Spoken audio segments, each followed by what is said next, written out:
Сонымен бізде бастапқы жылдамдығымыз берілген бұл есепте 49 метр секунд бастапқы жылдамдықпен вертикаль жоғары лақтырылған дененің 10 секундтан кейінгі жүрген толық жолымен орын ауыстыруын табу қажет дейді. Сонымен бастапқы жылдамдығымыз v нолевой тең болады 49 метр бөлінген секунд, уақытымыз берілген t 10 секунд. Осы жердегі дененің толық жүрген жолы s жүрген жолды табу қажет, яғни h биіктігіміз осы бізде. H биіктігімізді табатын болсақ,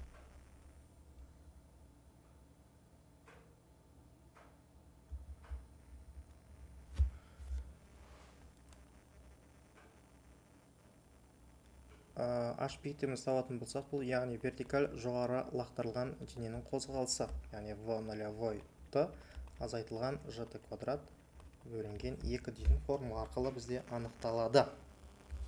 Неге минус таңба қойылады? Себебі бұл жоғары лақтырылған денелер үшін бізде минус таңбасы қойылатын еді. Егер де бастапқы жылдамдықпен төмен қарай лақтыратын болса, плюс таңбасы бізде әрине қойылады. Простой помидор дейді. Өте керемет, неге екен ол?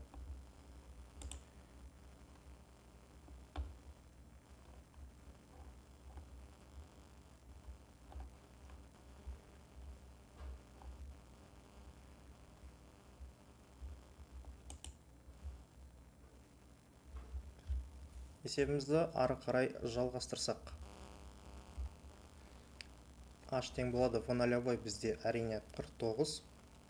Көбейтілген уақытымыз 10 секунд. Азайтылған g-ді біз әрине 9,8-ге тең деп аламыз, метр бөлінген секунд квадратқа тең. Яғни 9,8 бөлінген 2 t квадратты, яғни 10-ның квадраты деп жазып жүреміз. Бұл жерде 490. Азайтылған 9,8-ді 2-ге бөлетін болсақ, әрине 4-те 9 болады. Көбейтілген 100. Осының нәтижесіне 490 азайтылған 490 әрине бізде 0 метр шығады. Яғни добымыз вертикаль жоғары лақтырылған денеміз жоғары ұшып, қайтадан өз орнына оралды. Демек, оның S орнын ауыстыру, S жүрген жол әрине ол бізде 490-492-ге бөлсек, шамамен 240 метр болады. S жүрген жолымыз 240 метр болады.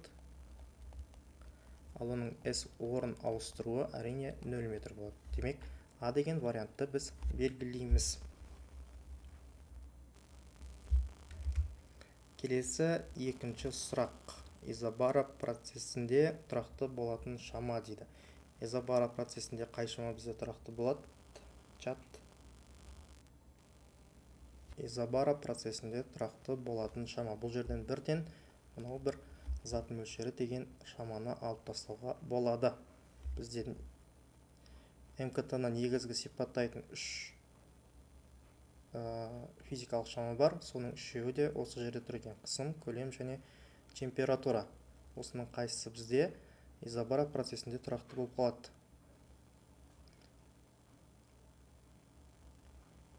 Негізгі моле. Рахмет розаңызға үлкен. Изобара, яғни бара деген мына бір терминге назар аудару қажет.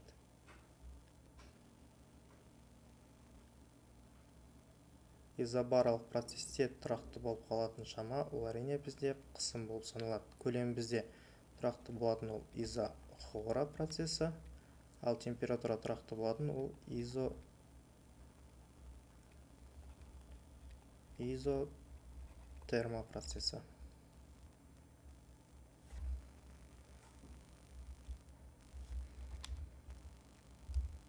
Ары қарай жалғастырсақ, лифтмен байланысқан санақ жүйесін инерциалды деп санауға болады.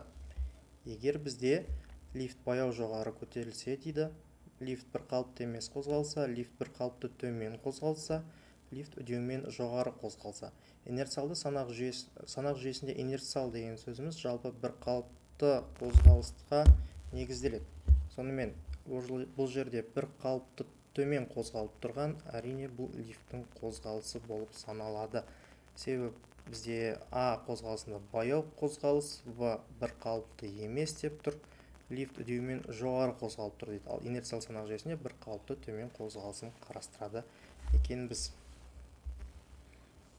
Келесі төртінші тапсырма. Қатаңдығы 20 кН бөлінген метр серіппені 0,5 метрге созу үшін атқарылатын жұмысты табу қажет. Сонымен бізде қатаңдық берілген. К тең болады 20 көбейтілген 10-ның 3 дәрежесі ньютон бөлінген метр. X серіппеміз 0,5 метр болады екен. Енді осы жерде атқарылатын жұмысымыз, яғни серіппенің потенциалдық энергиясын табу керек, немесе оны жұмыс деп те атайды. Серіппенің атқаратын жұмысы әрине формуласы kx квадрат бөлінген 2 дейтін формамен анықталады. Орнына қоятын болсақ шамаларды 20 көбейтілген 10-ның 3 дәрежесі көбейтілген x бізден 0,5 квадраттаймыз бөлінген 2 тең деп жалғастырамыз әрі қарай. 20 мен 2-ні қысқартып жүруге болады, әрине мына шетте 10 қалады, ал астында бізде 1 қалады екен. Сонымен 10 көбейтілген 10-ның 3 дәрежесі көбейтілген 0,5-тің квадраты бізде 0,125 болады. Тең болады 0,125-ті 10-ға көбейткенде 2,5 көбейтілген 10-ның 3 дәрежесі джоул қалады екен. Бұл 10-ның 3 дәрежесін біз кило деп жазып жіберуімізге болады. Сонда 2,5 кило джоул бұл қабылданады екен. Яғни бізде В варианты дұрыс болып саналады. Келесі тапсырма.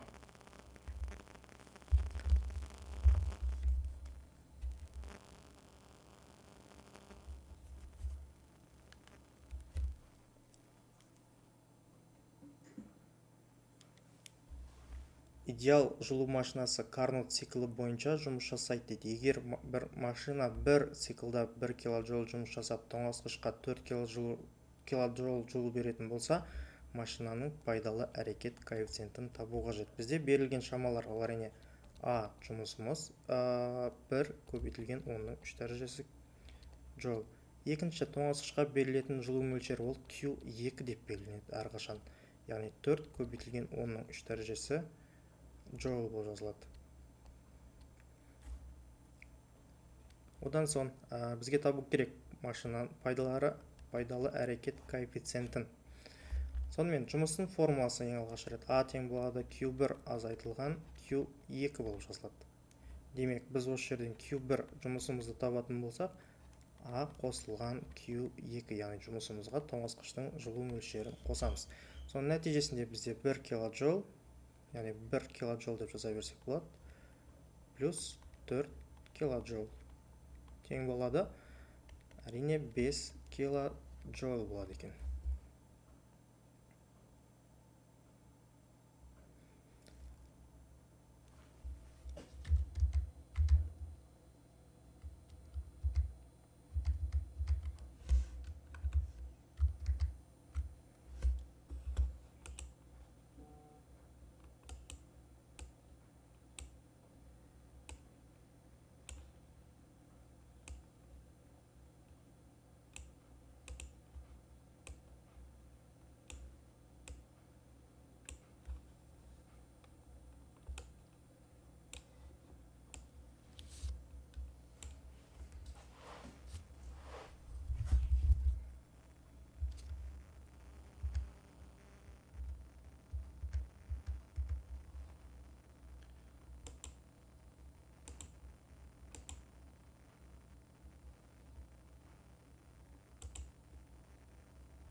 Енді пайдалы әрекет коэффициентін жазатын болсақ, это тең болады Q1 азайтылған Q2 бөлінген Q1 дейді.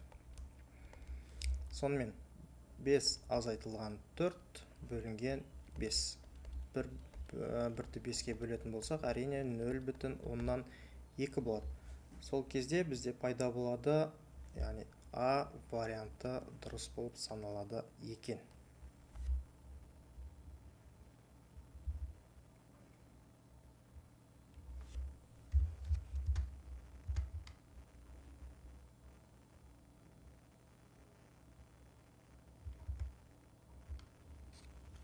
Так, ұзындығы лямбда 3 метр, толқынның таралу жылдамдығы V 2 метр бөлінген секунд болса, тербелістің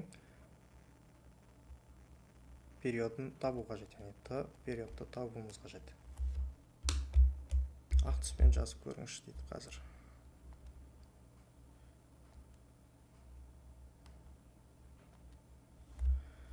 Период бізде периодтың формуласы бар. Т тең болады.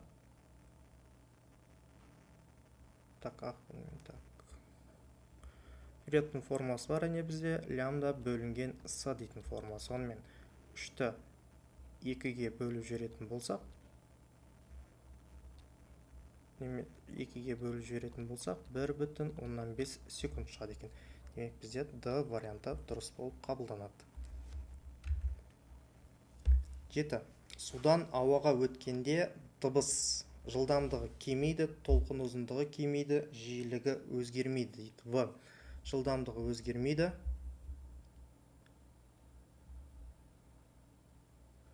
Жылдамдығы өзгермейді, толқын ұзындығы артады, жиілігі кемейді. С. Жылдамдығы артады, толқын ұзындығы өзгермейді, жиілігі артады дейді. Жылдамдығы артады, толқын ұзындығы артады, жиілігі өзгермейді дейді. Әрине бұл жерде өзгермейтін шамамыз толқын ұзындығы, бізде өзгермейтін шамамыз жиілік өзгермейді деп қабылдаймыз. Толқын ұзындығы әрине кемейді, жылдамдығы кемейді. Себебі судан ауаға өткен кезде екеуінің сыну көрсеткіштері екі түрлі болады. Сондықтан біз 7-ші сұрақта А деген сұраққа дұрыс деп қабылдаймыз.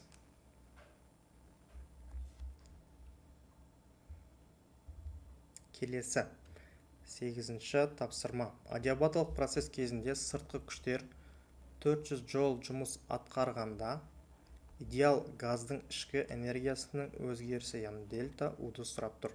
Бізде бұл адиабаттық процесс. Адиабаттық процесс сырттан жылу алмайтын, тек қана ішкі жылудың яғни ішкі энергияның есебінен жұмыс атқарады. Яғни дельта у тең болады, А деп жазуымызға болады.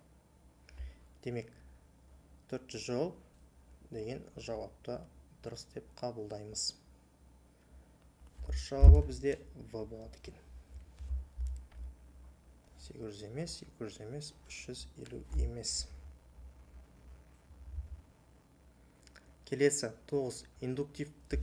Индуктивтіліктің өлшем бірлігі. Бізде бұл бірінші Тесла.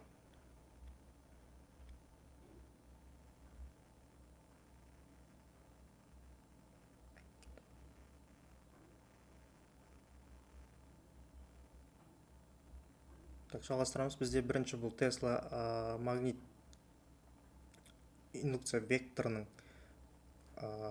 несі өлшем бірлігі. Генри бұл индуктивтілік, яғни L болып жазылады, физикалық шамасы. Фарад бұл сыйымдылық, ватт бұл әрине ватт. Бұл жерде әрине дұрыс жауабы В болып жазылады. Яғни дұрыс жауабы бізде В. Генри болып жазылады. Келесі қатаңдықтары бірдей К тізбектей жалғанған 4 серіппенің жалпы қатаңдығы дейді. Жалпы мынау бізде бір серіппе болатын болса,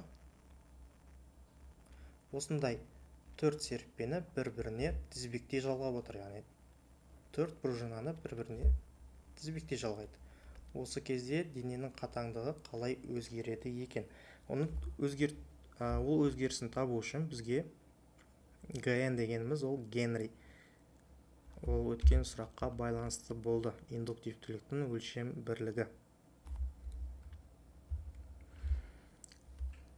Бұл жерде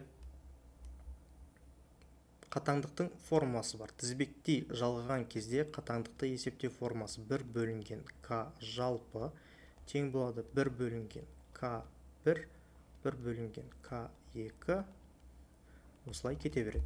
Сонымен есептеп көрейік. 1 бөлінген К жалпы бізде 4 серіппе бар. Демек, мынандай 1 бөлінген К-ны біз 4 рет қосамыз. Яғни 1 бөлінген К плюс 1 бөлінген К плюс 1 бөлінген К плюс 1 бөлінген К болып жазылады.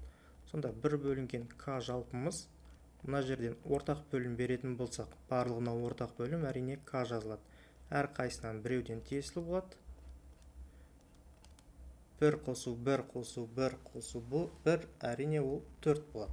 Енді бөлшектің алымы мен бөлімін бір-бірімен алмастырып жібереміз. Осы кезде k жалпы тең болады, сонда k бөлінген 4 деген жауабымыз. K бөлінген 4 әрине бұл жерде с вариантына сәйкес келіп тұр.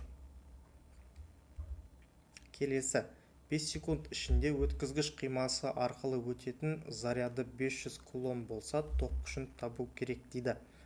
Берілгені 5 секунд, Q зарядымыз 500 кулон болса, өтетін зарядтың шамасымен уақыты берілген, бізге тоқ күшін табу қажет. Тоқ күшінің формуласы бар. I тең болады Q бөлінген T дейтін формула арқылы есептелінеді. Сонда жауабы бізде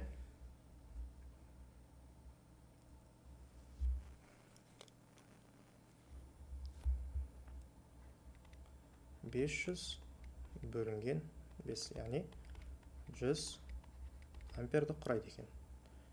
А варианты бізде дұрыс болып саналады.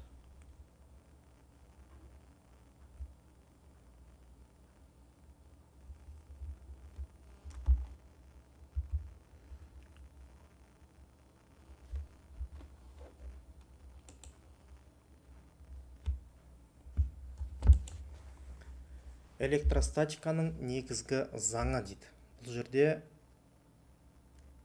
Джоуленц заңы. Бұл энергияның сақталу заңын түсіндіріп береді. Фарадей заңы. Бұл сыйымдылықты зерттеген ғалым, жалпы магнит өрісінде пайда болатын индукциялық тоқты зерттеген ғалым. Бұл екеуін алып тастаймыз. Ом заңы тұрақты тоқ заңдарын алып келген ғалым, яғни формуласы, яғни Ом заңы деп аталынады. Өткізгіштің көлденең қимасында тоқ күші оның ұштарында кернеуге тура пропорционал, ал оның кедергісіне кері пропорционал дейді. Ал ең дұрыс жауап ретінде біз әрине бұл Кулон заңын қабылдаймыз. Яғни зарядтардың сақталуы және олардың бір-бірімен әсерлесуі туралы негізге алып кеткен заңдылық, яғни формуласын жазатын болсақ, F тең болады K көбейтілген Q1 көбейтілген Q2 бөлінген эпсилон көбейтілген R квадраты, ары қашықтың квадраты екен.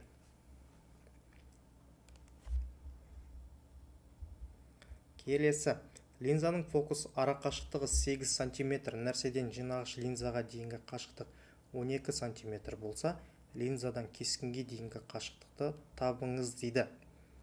Линзаның фокус қашықтығы, фокус деп отқанымыз не? Жарық сәулелерінің бір нүктеде қиылысуы. Сол нүктеден линзамен ара қашықтығы бізде фокус деп аталынады. Яғни фокусымыз бізде 8 см. Нәрседен жинағыш линзаға дейінгі қашықтық ол бізде D. Жалпы бір схемасын сіз көрсететін болсақ, мынау бізде егерде линза орналастырады, осы центрде линза орналасатын болса, осы центрде бізде бас оптикалық ось жатады. Бас оптикалық осьте бізде F фокустарымыз орналасады. Мынау бізде нәрсе болатын болса, нәрсе мен линзаның арасындағы ара қашықтық бізде D болып жазылады. Ал оның кескіні бізде линзаның арғы жағында пайда болады. Линза мен кескіннің арасындағы ара қашықтық бізде фи болып жазылады. Яғни бізде D 12 см болатын болса, бізге фиді табу қажет. Сұрақ белгісі. Формуламыз, жұқа линза формуласы 1 бөлінген F тең болады 1 бөлінген T плюс 1 бөлінген фи. Осы жерден 1 бөлінген фиді табатын болсақ, 1 бөлінген F азайтылған 1 бөлінген D. Демек, 1 бөлінген 8 азайтылған 1 бөлінген 12. Ортақ бөлім бізде әрине 24-ті береміз. Мына жерге 2 түседі, мына жерге 3 түседі. 3-тен 2-ні азайтсақ 1. Сонда фи тең болады 24 сантиметрге. Бізде D деген вариантты дұрыс деп қабылдаймыз.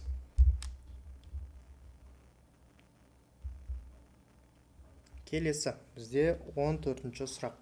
Электр кедергісі тұрақты өткізгіште уақыт бірлігі ішінде бөлініп шығатын жылу мөлшері 0,9 есе артты дейді. Тізбектегі тоқ күші қандай дейді. Формуласын жазамыз. Q тең болады I квадрат RT. Осы жердегі жылуымыз 0,09 есе артатын болса, біздің ай тоқ күшіміз неше есе артты дейді. Оны анықтау үшін біз әрине түбірдің астына алып жібере саламыз. Яғни 0,09 Q түбір астында болады. Сонда бізде 0,3 есеге артады. Артады немесе кемігенін білу үшін бізде әрине тура пропорционалдық немесе кері пропорционалдық байқайтын боламыз. Яғни ай бізде жылуға тура пропорционал, сондықтан артады. Ал егер де ай бізде кедергіге кері пропорционал болатын кезде, кедергіге мысалы кері пропорционал болады. Егер кедергі 0,09 есе артты дейтін болса, ол кеміді болатын еді. 0,3-ті белгілейтін едік. Сондықтан біз жылуды артады деп есептейміз. Келесі, ұшақтың массасы 3 тонна, екпін алу жолы 800 метр, ұшу жылдамдығы 40 метр бөлінген секунд болса, оның жылдамдық алардағы орташа қуатын табу қажет. Бұл шамалы күрделі есеп көп оқушылар үшін. Сондықтан бұл есепті былай шығарамыз. Ең алдымен біз берілген жазамыз. Массасы 3 көбейтілген 10-ның 3 дәрежесі килограмм. Яғни 800 метрді жүріп барып қана бұл жоғары қарай көтеріледі. Яғни жоғары көтерілген сәттегі жылдамдығы 40 метр бөлінген секунд болып саналады. Ал оның v нолевой жылдамдығы 0 метр бөлінген секунд, 0 метр секундқа тең. Бастапқыда тыныштық күйде тұрып, үдемелі қозғалып 40 метр секундқа дейін жылдамдығын арттырады. Одан кейін жоғары қарай ұшады. Сонымен дененің тең үдемелі қозғалыс кезіндегі жылдамдығын анықтауымыз қажет. Оны анықтау үшін бізге мына форманы қолданамыз. Яғни S тең болады b квадрат азайтылған v нолевой квадрат бөлінген 2a дейтін формула. Осы формулада бізде енді үдеуді тауып алуға мүмкіндік бар. Біздің v нолевой жылдамдығымыз 0-ге тең. Сондықтан формула S тең v квадрат бөлінген 2a болып жазылады. Осы жерден a-ны есептейтін болсақ, a тең болады v квадрат бөлінген 2s. Яғни 40-тың квадраты бізде 1600 бөлінген 2 көбейтілген 800. Квадраты бөлінген 2 көбейтілген уақытымыз 40 секунд. Мына жерде 40 пен 40-тың бір дәрежесі қалады, сонда 40-тың өзі ғана қалады. 3 көбейтілген 10-ның 3 дәрежесі көбейтілген 40 бөлінген 2. Қысқарта саламыз мына жерде 20 қалады. 20-ны 3-ке көбейтетін болсақ, 60 көбейтілген 10-ның 3 дәрежесі ватт қалады екен. Бұл бізде 60 киловаттқа тең. Яғни бізде А жауабы дұрыс болып саналады екен. Келесі, физикалық скаляр шаманы көрсетеміз. Қайсысы деп ойлайсыздар? Чатқа жазып көріңіздер.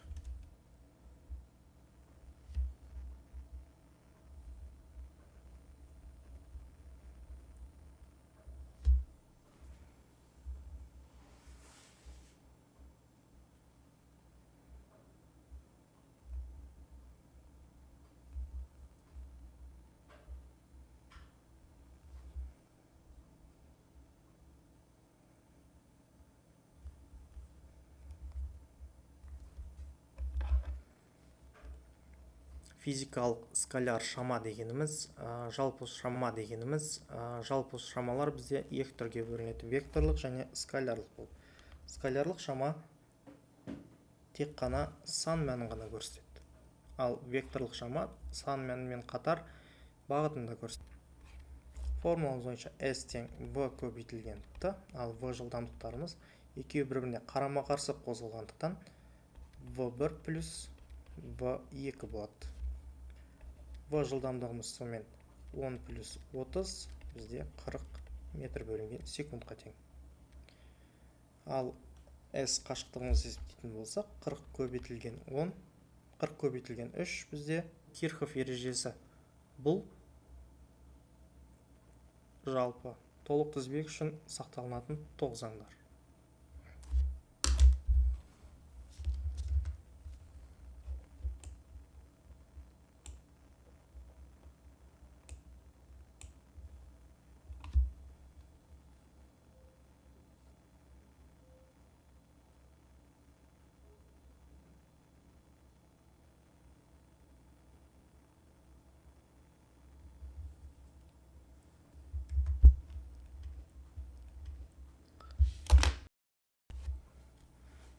Осы жерден енді біз P1 бастапқы көлемді табатын болсақ, P2 көбейтілген V2 бөлінген V1 болады екен. Біз енді P2 4 килопаскальға артқан дейді. Демек, ол P2 деп отқанымыз, ол P1-дің 4 килопаскальға артқан кездегі шамасына тең болып тұр. Демек, біз осы жерден теңдеулер жүйесін жасап жіберсек болады. Яғни бастапқы P1 плюс 4 жақшаның сыртына V2 бізде 8 көлемнен 6 көлемге дейін сығылды дейді. Біздегі V1-іміз 8 болса, V2-іміз 6 болады. Демек, көбейтілген 6 бөлінген 8 екен. Сонда 8 P1 тең болады 6 P1 плюс 24. Теңдіктің екінші жағына қарай 6 P1 минус болып өтеді. Яғни 8 P1 азайтылған 6 P1 тең болады 24-ке. Сонда 2 P1 тең болады 24. P1 тең болады 12 килопаскальға. Сонымен бізде дұрыс жауабы С болып қабылданады екен.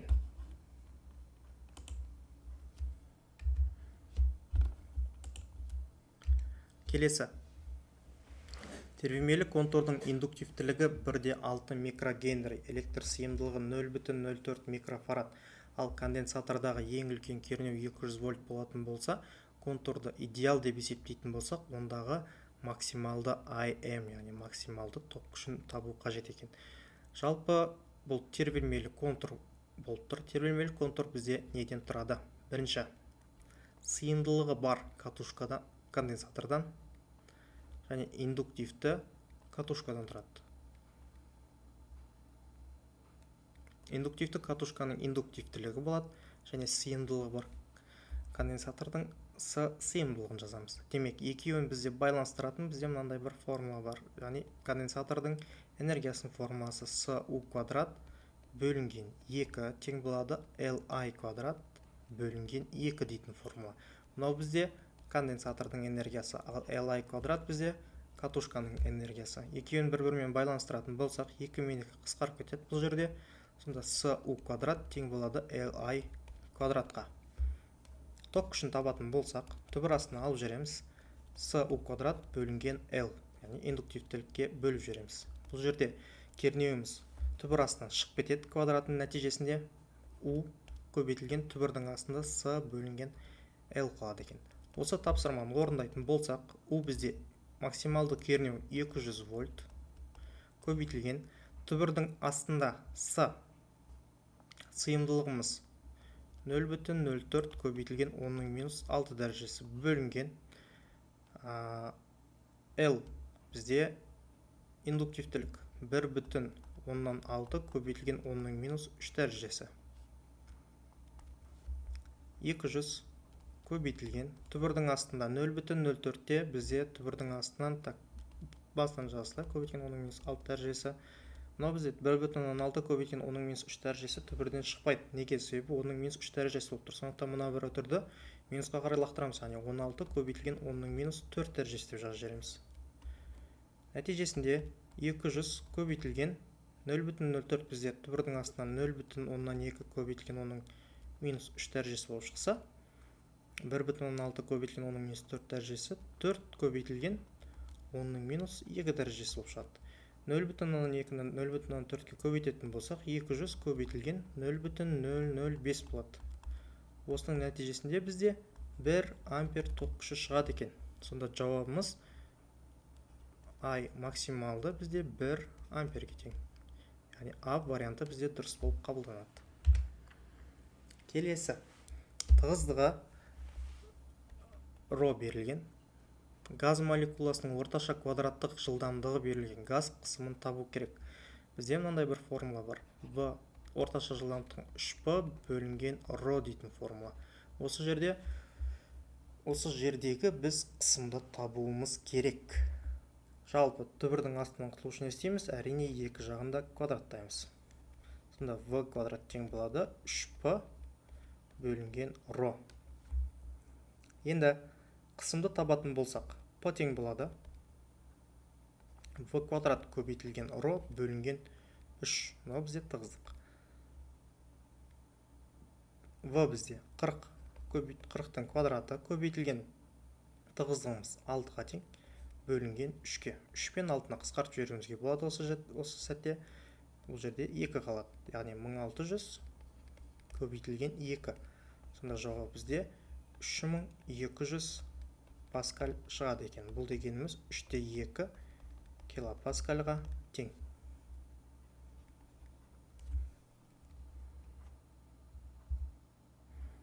Келесі линзалар. Асан жасөспірім, жалпы бұл контекст сұрақтар болып келеді. Контекст сұрақтардың әрине бізде мәтіні бірдей болғанымен, тапсырмалары әртүрлі шамаларды табу керек болады. Әртүрлі сұрақтар пайда болады бір текстке байланысты. Сонымен, жалпы линзалар туралы контекст екен бұл жерде. Асан жасөспірім бала кітапты көзінен шамамен 16-7 қашықтықта ұстап оқитын еді дейді. Ата-анасы оны көз дәрігеріне апарып, көзілдірік таңдап берген соң ғана Асан кітапты кәдімгідей 25 сантиметрден оқи алатын болды дейді. Ал атасы көзілдірігінің орнына Асанның көзілдірігін кисе, ештеме көрмейтіндігін айтты дейді. Адамның көзі оптикалық жүйе және жасөспірімдердің көз бұршағының фокус аралығы шамамен 20 мм болады дейді. Сонымен, жалпы көзілдірік пен көзілдіріксіз көру қашықтығы бұл жерде 16-7 сантиметр болып тұр. Ал көзілдіріксіз жалпы көзі дұрыс адамның нақты көзілдіріксіз көру қашықтығы 25 сантиметр деп қабылданған. Яғни Асан көзілдірікті кигеннен бастап 25 сантиметрден дұрыс көре бастады дейді. Енді бізге табу керек. Асан көзілдірік киген кезде көзілдірік жүйкесінің оптикалық күшін табу керек. Бізге әрине D оптикалық күшті табу керек. Оның көзі минус немесе плюс екенін анықтап, қанша диоптриядан тұратынын білу қажетпіз. Ол үшін бізге мынандай бір формула қажет. Ол 1 бөлінген D нолевой азайтылған 1 бөлінген D дейтін формула. Демек, бізде диоптрияны, яғни көздің оптикалық жүйесін тапқан кезде сантиметрмен есеп шығарылмайды. Бізде есеп метрмен шығарылады. Сондықтан біз мыналарды, шамаларды, сантиметрлерді метрге айналдыруға жетпіз. Яғни 1 бөлінген D нолевой бізде әрине 16-7, бізде 25 сантиметр, оны біз 0,25 метр деп жазамыз. Азайтылған 1,0,167. Сонда тең болады 1-ді 0,125-ке бөлетін болсақ, бізде 4 шығады. 4 азайтылған, енді 1-ді 1000-167-ге бөлетін болсақ, бізде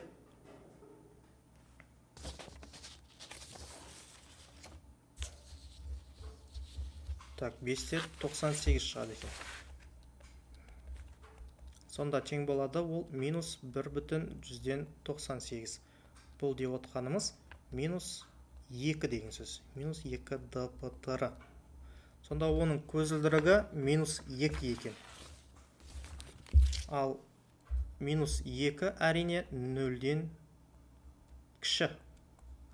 Сондықтан D бізде кіші 0 деген жауапты қабылдаймыз. В варианты болады екен. Келесі. Дәл осы сұрақ Асанның атасының көзінің ақауы және оның көзілдірігінің линзасының түрі қандай дейді. Жалпы атасы өз көзілдірігінің орнына Асанның көзілдірігін кисе дейді мына жерде, ештеме көрмейтіндігін айтты дейді. То есть Асанның көзілдірігі жақыннан көргіштікті көрсетті. Яғни оның линзасы шашыратқыш. Ал атасы оның көзілдірігін киген кезде көрген жоқ. Демек, оның көзілдірігі алыстан көргіштік және оның линзасы дөңес линза болып есептеледі. Яғни ол бізде жинағыш линза. Яғни алыстан көргіштік ақауы деп саналады. Мына 2-3-еуі дұрыс емес болып саналады.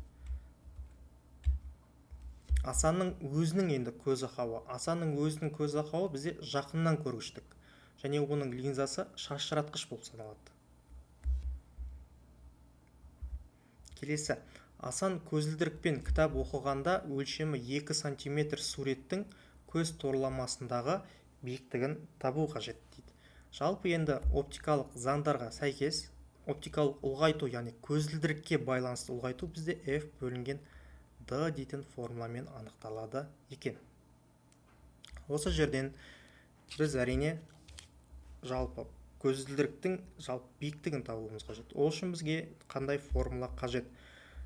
Ол үшін бізге әрине мына формуланы қолданамыз.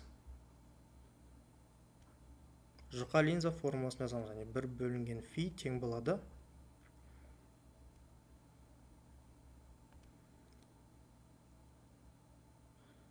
фидің орнына қателесіп кетіппіз бұл жерде біз.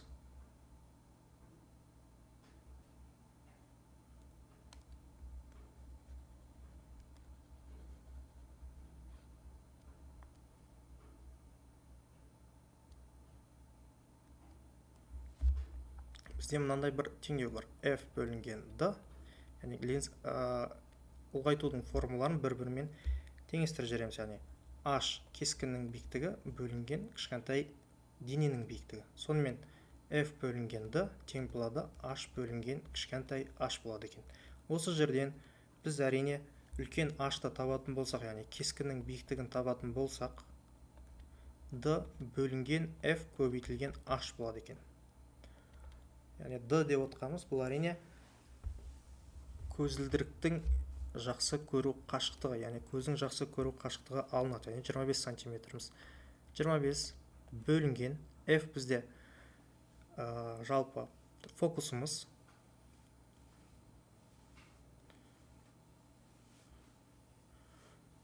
Фокусымыз ретінде міне көз фокус есептің берілгенде жазылып тұр. Фокусымыз бізде 20 миллиметрге сәйкес келеді. 20 миллиметр бұл бізде әрине 2 сантиметр. Яғни 2 көбейтілген H биіктігіміз табу керекпіз.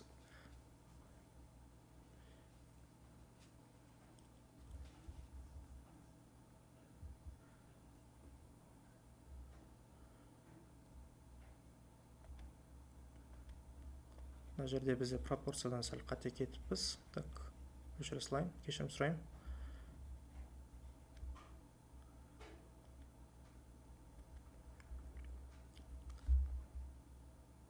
H биіктігіміз тең болады FH, F көбейтілген H бөлінген D. Демек, 2 сантиметр көбейтілген бізде 2,17 бөлінген бізде әрине болады 25 сантиметр. Осы шамаларды есептеген сәтте бізде жауабымыз жуықтап есептеген сәтімізде бізде 1,6 көбейткен 10-ның минус 3 дәрежесі пайда болады. Бұл 1,6 миллиметрді құрайды екен. Сонымен мынау бізде көзілдірікке байланысты ұлғайтудың формуласы. Көзілдірікке, яғни жалпы линзаларда бізде ұлғайтудың формуласы мынандай болатын, фи бөлінген D деп жазылатын. Ал бізде осы көзілдірік болғандықтан оның фокус аралығы жалпы оптикалық күш болатын болса, осы жердегі жалпы бізде линзамыз орталықта орналасады, яғни көзілдірігіміз мына жерде бізде адамның көз орналасады. Осы бізде F фокус болып саналады екен. Яғни көзіміз бізде F фокуста орналасқандықтан кескін ретінде, ал дененің кез келген объектіміз линзаға дейінгі қашықтығы бізде D болып саналады. Яғни көз бен фокустың арасындағы ара қашықтық бізде фиға тең болады екен. Сондықтан да біз F бөлінген D деп жазамыз. Яғни бұл жерде дұрыс жауабы 1,6 миллиметрді құрайды екен. Келесі, Асанның көзілдірігінің оптикалық күші дейді. Біз Асанның көзілдірігінің оптикалық күшін анықтаған болатынбыз. Мінекей ол -2 диоптрияны құрады. Оны қайтадан есептейтін болсақ, яғни 1 бөлінген D тең болады. 1 бөлінген D нолевой азайтылған 1 бөлінген D. D нолевой бұл жерде бізде оптика жалпы Асанның кітапты кәдімгідей оқитын ара қашықтығы, яғни 25 сантиметр. Асанның көзілдіріксіз көретін қашықтығы 16,7 сантиметр. Есепті біз әрине бағана сантиметрмен емес, метрмен есептеген болатынбыз. 1 бөлінген 25 көбейтілген 10-2 дәрежесі азайтылған 1 бөлінген 16-7 көбейтілген 10-2 дәрежесі тең болады. 1-ді 0,104-ке бөлетін болсақ, 0,125-ке бөлетін болсақ 4 болды. Одан азайтамыз 5-те 98-ді. Сонда бізде минус 1,198 шыққан. Жуықтап бұл минус 2 д-птр, яғни көзілдірігі минус 2 екен. Демек, д жауабы бізде дұрыс болып есептелінді. Келесі, 20 секунд ішінде дейді. Бұл контекст бізде аяқталды. Енді бірнеше жауаптан тұратын сұрақтардың кезегі келіп жетті. Сонымен 20 секунд ішінде пойыз өз жылдамдығын 40 метр секундтан 20 метр секундқа дейін кемітті дейді.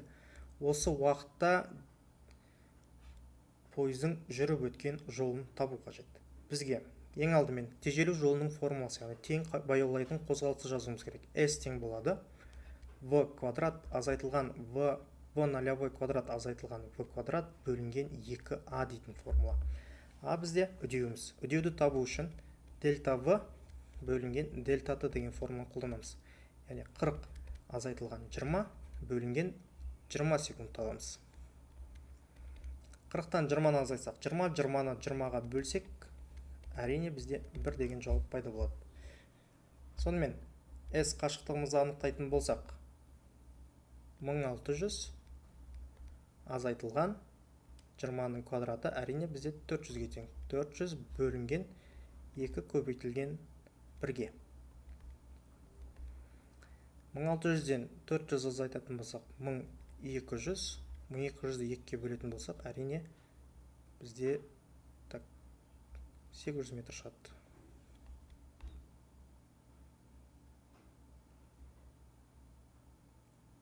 Жоқ, бізде 1200 болады. 1200-ді 2-ке бөлетін болсақ, әрине 600 метр шығады. 600 бізде, яғни V деген жауапты қабылдаймыз, және 0,6 километр, яғни дұрыс жауаптары V, E болады екен. Келесі. 56 моль зат мөлшеріндегі судың массасын табу қажет екен. Бұл жерде молярлық массасы беріп қойған H2O, яғни 18-ге тең. Бұл дұрыс. Сонымен, зат мөлшерінің формуласын жазамыз. Нью тең болады. Масса бөлінген молярлық масса. Біз массаны табатын болсақ, осы жерде нью көбейтілген молярлық масса болады. Нью бізде 56 көбейтілген молярлық массамыз мінекей беріліп тұр. Есептің жауап беру несінде 18 көбейтілген 10-3 дәрежесі дейді. 56-ны 18-ге көбейтетін болсақ, бізде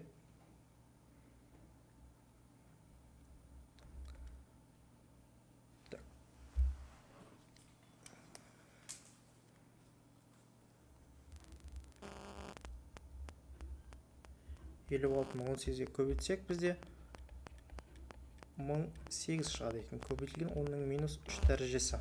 10-ды 1000-ға бөлетін 10-3 дәрежесі деп отқанымыз, бұл әрине 1008-ді 1000-ға бөліп жүретін болса, әрине бізде жуықтап шамамен 1 шығады. Яғни 1 килограмм деген жауапты дұрыс деп қабылдауымызға болады. Дұрыс жауабы 1000, дұрыс жауабы С болады екен.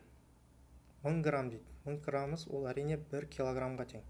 Демек, бұл да бізде А жауабы да дұрыс жауабы болады екен. Сонда А, С деген варианттарды дұрыс деп қабылдаймыз осы есепте. Келесі. Оқушы үйден мектепке дейін 550 метр жол жүрді дейді. Егер ол мектептен үйге дейін дәл осындай жол жүрсе дейді, оқушының жүрген жолы мен орын ауыстыруын табу керек дейді. Жүрген жол мен орын ауыстыру. Жалпы жүрген жол ол бізде скаляр шама. Ал орын ауыстыру бізде векторлық шама бұл есептелінеді. Өте дұрыс, 1000 метр. Сонымен 1000 метр емес, бұл жерде 550 деп тұр. 550 2-ге көбейтетін болсақ, әрине бізде 100 шығады. Жүрген жолы ол 550 метр жол барды, 550 метр жолды жүріп қайтты. Екеуін қосатын болсақ, 1100 метр болады. Сонымен жүрген жолы 1100 метр, ал ол өзінің орнына қайта оралып келгендіктен орын ауыстыруы 0-ге тең. Өте дұрыс. Келесі. Қатаңдығы 500 ньютон бөлінген метр динамометр серіппесі 400 ньютон күшпен созған кездегі жұмыс дейді. Шаршамаңдар жігіттер дейді. Әрине. Қатаңдығы К берілген жазамыз. 5000 көбейтілген ньютон бөлінген метр. F күшіміз 400 ньютон. Осы кезде атқарылатын жұмысымызды табу қажетпіз. Ең оңай жолы сіздерге F тең болады К көбейтілген X. Осы жерде дельта, деформациясını есептеп тауып аласыздар. F бөлінген К деп. Сол кезде 400-ді бөлеміз 5000-ға. Нөлдерін қысқарып берсеңіздер болады. 4 бөлінген 50 болады екен. Енді жұмысын табатын болсақ, А тең болады К X-тің квадраты бөлінген 2. Мына жерде 4-ті 50-ге бөлетін болсақ, бізде әрине 0,08 шығады, немесе 8 сантиметр. Өткен оның минус 2 дәрежесі метр деп жазсақ та болады. К бізде қатаңдығымыз 5000. Көбейтілген 8 көбейтілген 10-ның минус 2 дәрежесінің квадраты алынады. Бөлінген 2. 5000-ді 2-ке бөліп жіберетін болсақ, 2500. Көбейтілген 8-ді квадраттайтын болсақ, 64 көбейтілген 10-ның минус 4 дәрежесі. 2500-ді 64-ке көбейтетін болсақ, 160 көбейтілген 10-ның 3 дәрежесі пайда болады. Көбейтілген, мына жерде 10-ның минус 4 дәрежесі бар. Демек бұл деген сөз 16 джоуль деген сөз. Сонда бізде варианттар бойынша А варианты дұрыс болады, Е варианты дұрыс болады, және 16 мына жерде Д варианты дұрыс болады екен. Сонда Д, Е деген жауаптарды дұрыс деп қабылдаймыз. Келесі. Векторлық шамаларды белгілеңіз дейді. Скаляр және векторлық шамаларға қазір бөліп көрейік. Үдеу дегеніміз не? Үдеу жалпы бағытын көрсететін векторлық шама болып есептелінеді. Бағытымен қатар сан мәнінде көрсетеді. Масса бағытын көрсетпейді, тек қана сан мәнін көрсететін физикалық шама. Күштің бағыты да болады, және сан мәнінде болады. Демек бізде үдеу векторлық шама, күш векторлық шама, уақыт бізде тек қана сан мәнін көрсетеді. Бұл бізде скаляр шама. Жылдамдықтың әрқашан бағыты болады. Себебі үдеу мен жылдамдық әрқашан бір-біріне бағыттас. Жылдамдық та бізде векторлық шама болып есептелінеді. Ал аудан бізде скаляр шама. Сонымен векторлық шамаларымыз үдеу, күш, жылдамдық. Скаляр шамаларымыз масса, уақыт және аудан. Келесі. Бізде екі жауапты сұрақтар. Физикалық шамалар мен олардың бірліктерін сәйкестендіру қажет. Жалпы ішкі энергия. Ішкі энергия деп отқанымыз не? Ішкі энергия деп отқанымыз жалпы әрбір молекуланың кинетикалық және потенциалдық энергияларының қосындысы. Е кинетикалық плюс Е потенциалдық болады екен. Меншікті жану жылуы дейді. Меншікті жану жылуы бұл әрине формуласы бойынша См дельта Т. Осы жердегі меншікті жану, бұл жерде жылу мөлшерінің формуласын жаздық. Осы жердегі С деген шамамыз әрине бұл бізде меншікті жану жылуы болып есептелінеді. Енді осы тапсырмадағы дұрыс жауаптар қалай болады? Ішкі энергия бұл энергияның түрі болып есептелінетіндіктен біз Д вариантын дұрыс деп қабылдаймыз. Екінші, меншікті жану жылуы. Бізде меншікті жану жылуы мынандай болып жазылады, Q болып жазылады. Формуласы бойынша Q көбейтілген М. Осы жерде Q-ді табатын болсақ, Q бөлінген М масса.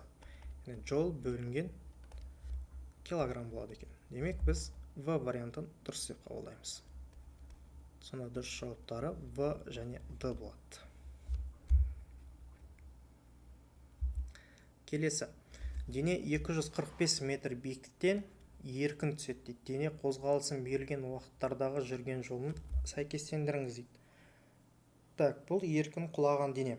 Еркін құлаған дене әрине жерге G еркін су үдеуімен төмен қарай құлайды. Яғни 9,8 метр бөлінген секундпен құлайды. Есепте әрине біз 10-ға тең деп аламыз. Сонымен 245 метр биіктік бар. Осы жерден ол төмен қарай құлайды. Бірінші секунд пен соңғы секундта жүрген жолдарын табу керек. Еркін құлаған дене үшін оның биіктігі ЖТ квадрат бөлінген 2 дейтін формуламен анықталады. Сонымен G-ді біз 10-ға тең деп аламыз. Бірінші секунд үшін T1-дің негізгі мәні 1 секунд деп алынады. Яғни 10 көбейтілген 1-дің квадраты бөлінген 2. 10-ды 2-ге бөлетін болсақ, 5 көбейтілген 1-дің квадраты. 1-дің квадраты 1 болады, 1-ді 5-ге көбейтетін болсақ, 5 метр. Бірінші секундта ол 5 метр жолды жүріп үлгереді. Енді соңғы секунд. Дене жалпы 245 метрден неше секундта құлайтынын біз анықтап алу қажетпіз. Сағатымызды шығарамыз, осы жерден уақытты есептейміз. Т тең болады 2H бөлінген G дейтін формулаға салып жібереміз. Түбірдің астында 2 көбейтілген бізде H 245 метр. Арасында көбейту бар, бөлінген G 10-ға. Түбірдің астында 245-ті 2-ге көбейтетін болсақ, бізде 490 шығады. Бізде G-ді егер 9,8 деп алып жіберетін болсақ, осы сәтте 9-да 8 деп алып жіберейік. Есеп шығарған кезде қазір оңай болады. 490-ды 9-да 8-ге бөлетін болсақ,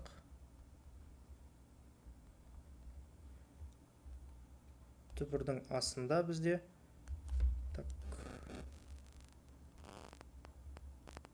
50 шығады екен. Түбір асты 50. Түбір асты 50 бізде 7,7 секунд құрайды. 7,7 секундты біз әрине жуықтап 7 секунд деп алуға болады. Бұл есепте рұқсат етілген бұндай шамаларда. Сонымен ол 7 секундты құлайды. Бізге бұны соңғы секундында жүрген жолын табу үшін біз 6 секундта жүрген жолын тауып алу қажетпіз. Сонымен H тең болады ЖТ квадрат бөлінген 2 қайтадан 10 көбейтілген 6-ның квадраты бөлінген 2. 5 көбейтілген 6-ның квадраты. 36-ны 5-ке көбейтетін болсақ, бізде 180 метр шығады екен. 180 метр. Енді соңғы секундта жүрген жолын табу үшін дельта H-ты табамыз. Яғни H жалпы азайтылған H 6 секундтағы жолы. 245 азайтылған 180. 245-тен 180-ді азайтатын болсақ, бізде 65 метр шығады екен. Сонда екінші жауабымыз мінекей соңғы 7 секундында ол 65 метрді жүріп үлгереді екен. Дұрыс жауаптары сонда А және В болады.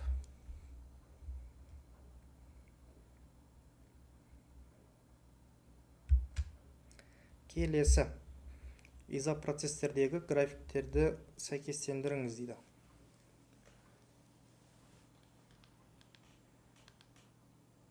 Изопроцестерді графиктермен сәйкестендіріңіз. Бізде жалпы екі процесс берілген екен. Изобаралық және изохоралық процестер. Осы жердегі процестерді бір-бірімен сәйкестендіру керек. Изобаралық процесс.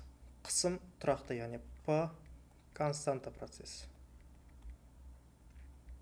Изохоралық процесс. Көлем тұрақты процесс. Демек, біріншісінде PV график берілген.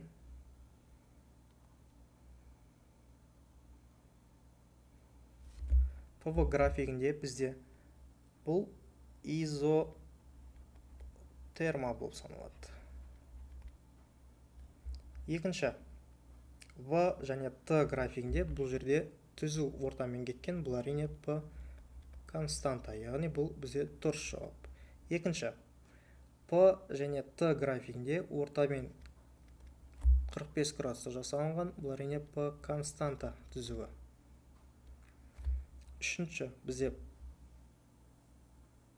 Төртіншісі бізде P тұрақты күйде қалып отыр. Сондықтан бізде Так, изохоралық процесс бізде мынау екінші жауабы бізде мынау болады екен. Және мынау бізде P және T графигінде тұрақты болатын бұл изотерма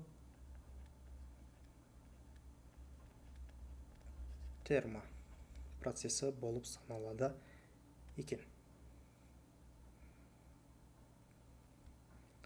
Сонымен дұрыс жауаптарымыз бізде А варианты, бізде дұрыс жауаптарымыз бізде В варианты және С варианты болып саналады.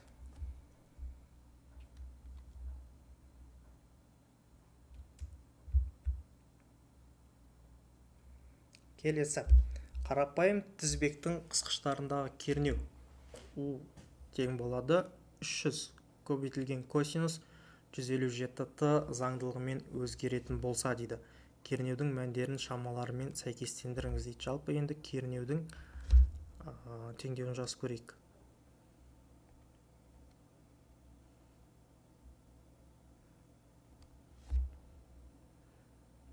U тең болады. U максималды кернеуіміз көбейтілген косинус 157Т болып жазылады екен. Осы жерден біз енді салыстырамыз. U тең болады 300 көбейтілген косинус 157Т болды. Бізде UM сонда тең болады 300 вольтқа. Енді кернеудің амплитудалық мәні. Бұл әрине 300 вольт деген жауап. Бір жауабымыз уже дұрыс болып шықты. Екінші, әсерлік мәні. Кернеудің әсерлік мәнін табу үшін мына формула қолданылады. Яғни U максималды мәнін бөлеміз түбір асты 2-ге. 300-ді бөлеміз түбір асты 2-ге.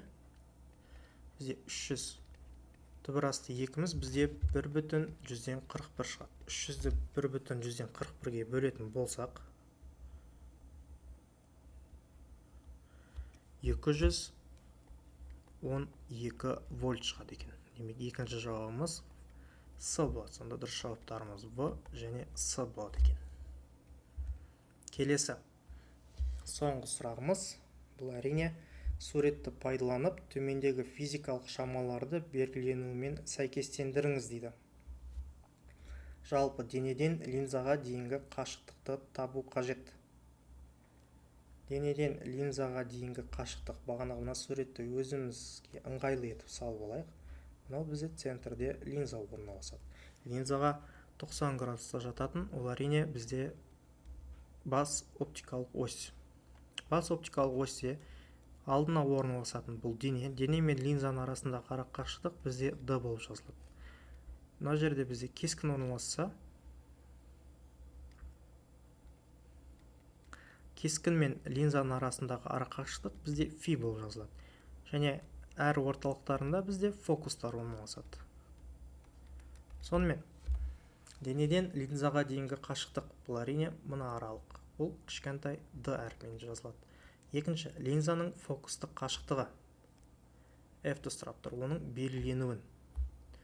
F фокусымыздың қашықтығы бізде үлкен F әрпімен жазылады. Сонымен дұрыс жауаптар ретінде біз А және В варианттарын дұрыс деп қабылдаймыз.